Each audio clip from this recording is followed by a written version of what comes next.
சிவன் கோவிலில் சித்திரை திருவிழா தேரோட்டம் கோலாகலமாக நடந்தது. ஆயிரக்கணக்கான பக்தர்கள் கலந்து கொண்டனர். தூத்துக்குடி மாநகரின் மையப்பகுதியில் அமைந்துள்ள சிவன் கோவில் என்று அழைக்கப்படும் அன்னை ஸ்ரீ பாகாம்பிரால் உடனுரை அருள்மிகு ஸ்ரீ சங்கர ராமேஸ்வர திருக்கோவிலில் ஆண்டுதோறும் சித்திரை திருவிழா வெகு விமரிசையாக கொண்டாடப்படும். நடப்பாண்டில் சித்திரை திருவிழா கடந்த 1ஆம் தேதி கொடியேற்றத்துடன் தொடங்கியது. திருவிழாவில் தினமும் காலை மாலையில் சிறப்பு பூஜைகள், சுவாமி அம்பாள் சப்ரவீதி உலா நடைபெறுகிறது. திருவிழாவின் சிகர நிகழ்ச்சியான தேரோட்டம் இன்று நடைபெற்றது. முன்னதாக காலை 7 மணிக்கு அன்னை ஸ்ரீ பாகம்பிரியால் அருள்மிகு ஸ்ரீ சங்கர ராமேஸ்வரன் மற்றும் விநாயகர், முருகப்பெருமான் ஆகியோருக்கு சிறப்பு அலங்கார தீபாராதனை நடந்தது. அதன் பின்பு சிறிய தேரில் விநாயகரும் முருகப்பெருமானும், பெரிய தேரில் அன்னை ஸ்ரீ பாகம்பிரியால் உடன் அருள்மிகு ஸ்ரீ சங்கர ராமேஸ்வரரும் எழுந்தருளினார். தொடர்ந்து காலை 10 மணி அளவில் தேரோட்டம் தொடங்கியது. கீழரத வீதியிலிருந்து தொடங்கிய தேரோட்டத்தை அமைச்சர் கீதா ஜீவன், மாநகராட்சி மேயர் ஜெகன் பெரியசாமி ஆகியோர் தொடங்கி வைத்தனர். தேருக்கு முன்பாக மயிலாட்டம், ஒயிலாட்டம், கரகாட்டம், மரக்கால் ஆட்டம், பொய்க்கால் குதிரை, ராஜமேளம், செண்டை மேளம், நையாண்டி மேளம், தப்பாட்டம், சிவகைலாய சிவபூதகன வாத்தியங்களுடன் மகளிர் கோலாட்டம் மற்றும் தேவார இன்னிசையுடன் தேவபாராயணம் பாட சிலம்பாட்டம், வான வேடிக்கையுடன் மாணவ மாணவியரின் வீர விளையாட்டுகளுடன் நடந்தது. தேரோட்டம் கீழரத வீதியிலிருந்து புறப்பட்ட தேர் தெற்கு ரத வீதி, மேற்கு ரத வீதி, வடக்கு ரத வீதி வழியாக மீண்டும் நிலையக்கு வந்தடைந்தது. மேலும் தேரோட்டத்தை முன்னிட்டு ஆங்காங்கே பக்தர்களுக்கு பல்வேறு அமைப்புகள் சார்பில் குளிர்பானம், மோர், தயிர், விசிறி வழங்கப்பட்டது.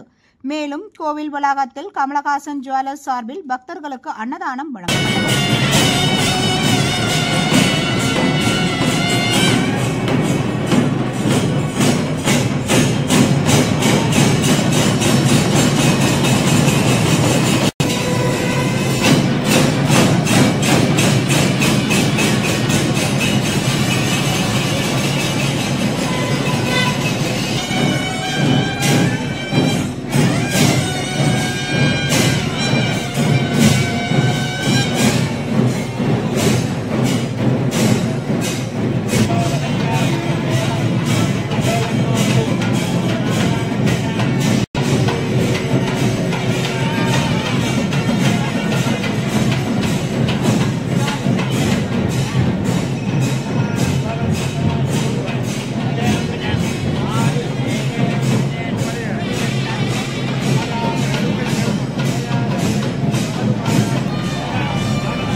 விடலை உடைத்து திருப்பேர் முறைப்பாடு செய்வதற்கான பூஜைகள் நடைபெற துவங்கிவிட்டன.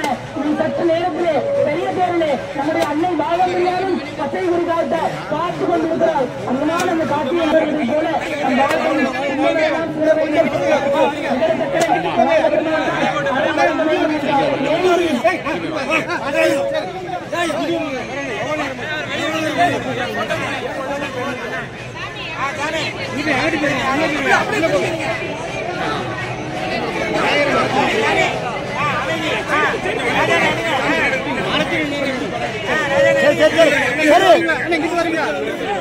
சரி